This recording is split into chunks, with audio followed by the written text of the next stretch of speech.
Hi, future. Today is February 7, 2026. Sabado ngayon, nandito ako sa US. 6 na buwan at 2 linggo na ako dito. So, 6.5 weeks na akong andito sa US. At, yun.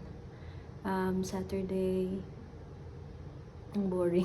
Sobrang boring ng mga panahon na ganito. Especially, wala akong sasakyan. Kahit gusto kong lumabas. Wala rin naman mga public transportation dito sa napuntahan kong lugar. Dito sa Illinois. So, yun. Wala akong choice kundi to just stay here and watch movie, YouTube, vlogs, manood ng Netflix, paulit-ulit na routine. At sa mga ganitong oras na tanghaling tapat dito, or maghahapon na tanghali, syempre yung mga taong pwede ko makausap sa Pilipinas ay mga tulog na. So, pag mga ganito talaga, I have to keep myself busy. I'm working Monday to Friday. So, as much as possible, kapag nasa bahay ako ng Sabado at Linggo, ayoko magtrabaho kasi parang gusto kong ibigay yung pahinga sa sarili ko. Pero, definitely, hindi pa rin pahinga kasi kailangan ko maglaba. Kailangan ko magluto. Kailangan ko mag-prepare for next week pa rin. Or for the this coming weekdays. Kasi, syempre, mag-prepare para sa trabaho. So, yun.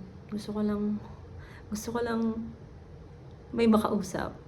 And I want to like talk to myself now. Kung mapapanood mo to in the future that you are here in US. At ang hirap. Masaya.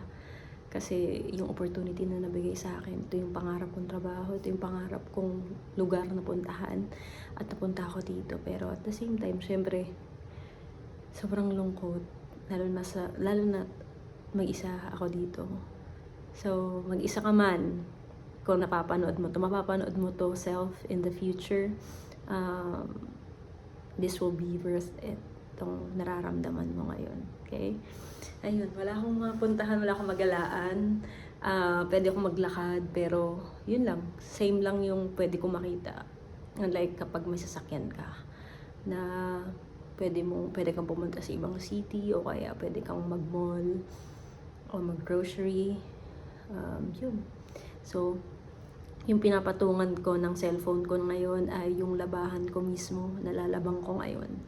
So, dahil may winter storm nakaraan, last week, yung laundry or yung washer room na dapat na para sa apartment ko, kasi nag-share kami dito 4 na apartment in 1 washer. Tapos meron ding washer sa taas para sa 4 na apartment. Yung lugar namin ay naapektuhan yung mga hose niya. Siyempre, hindi ko naman alam niya. Ganun yung dito sa US na kapag sobrang lamig, may tendency na mabarado yung mga hose ng tubig. So, nagiging frozen yung tubig sa hose. So, ngayon, sana pwede ko nang magamit yung labahan. Kung hindi man, may kabilang apartment, tatry kong makapaglaba dun. Kasi, pwede akong maglaba outside. Merong malapit na laundry shop dito. Pero, kailangan ko maglakad ng 15 minutes to go there. At ang bigat ng labahan ko. For sure, this is more than 8 kilos. So, ang hirap niyang bitbitin papunta dun. Tapos, pabalik dito. Yun lang.